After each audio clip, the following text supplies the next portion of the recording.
As Rory Sykes' mother, Shelley Sykes, tearfully mourns him, she is simultaneously receiving backlash for leaving him behind to die in the Palisades fire. On January 9, Shelley Sykes announced the death of her 32 years old son, a former child actor in the British TV show Kiddie Capers. It is with great sadness that I have to announce the death of my beautiful son, Rory Sykes, to the Malibu fire yesterday. I am totally heartbroken. Shelley wrote via a lengthy post on Rory Sykes was born blind with cerebral palsy and had difficulty walking.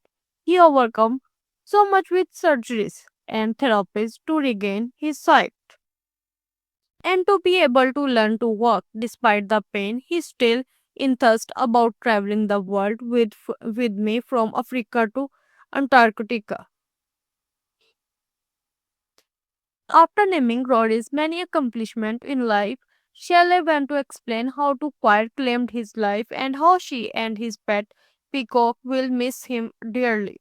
Rory Syke had his own cottage on our 17-acre Malibu TV studio estate, decked out with all the latest people gadgets which burned down yesterday 8 January 2024 Malibu fires. I could not put out the cinders on his roof with the hose because his water was switched off by Las Virgenes municipal water. Even the 50 brave firefighters had no water all day. He will be incredibly missed by Mama, his pet peacock, HG, Mickey, and all his online fans around the world. On January 11, an interview Shelley had with Australian outlet 10 News first began to circulate throughout the internet. In the clip, Shelley went into further detail about her son's horrific death and her heartbreaking decision to evacuate her come and leave him behind. In the interview clip, Shelley started by explaining there was no way to contact emergency personnel guests which did not work 9/11. All the phone lines were down. The 62 years old tearfully recalled Roy's last few words of her after locking himself in the cottage. He said, Mom, leave me, and no mom can leave their kid. And I have got a broken arm. I could not lift him. I could not move him.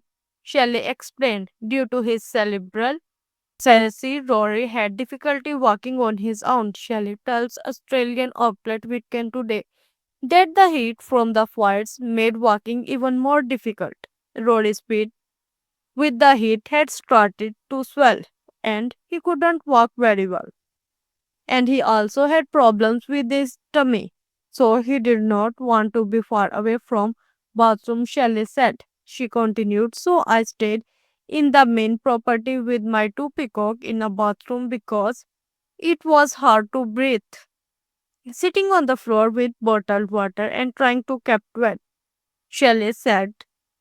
She attempted to turn on the water hose to put out the ember on the roof of her son's cottage, but the water had been turned off. So her next plan to action was to drive to quarter of a mile to the closest station.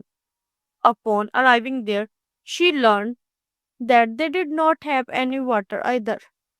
When she returned home with the firemen, three cottages on their 17 acres Malibu property, including Rory's, were gone. I said, oh my god, my son is locked in his room. When the fire department brought me back, his cottage was burned to ground.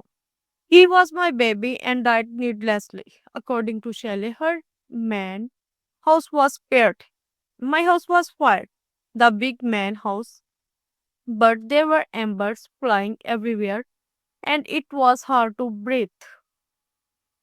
She also shared the slight relief she had about the way that he died. He died with carbon monoxide poisoning, rather burning. I do not want any pain for my baby, said Shelley. However, cadaver dogs have not yet located Rory's mane. In an interview with BBC on January 12, Shelley provided more detail about her final moment with Rory. According to Shelley, she received an evacuation warning at around 3 or 4 a.m., which prompted her to check on her son. I wrapped myself up. I went up to the cottage and said, Rory, come on, you have got to either come the house or let's jump in the car and go down. And he just did not want to leave. In the BBC clip, Shelley says she then raced to the firehouse up to the road. Within an hour, they came back and said, we want you to come up. So I'm thinking, oh my god, they have not brought Marori back with them. Shelley recalled.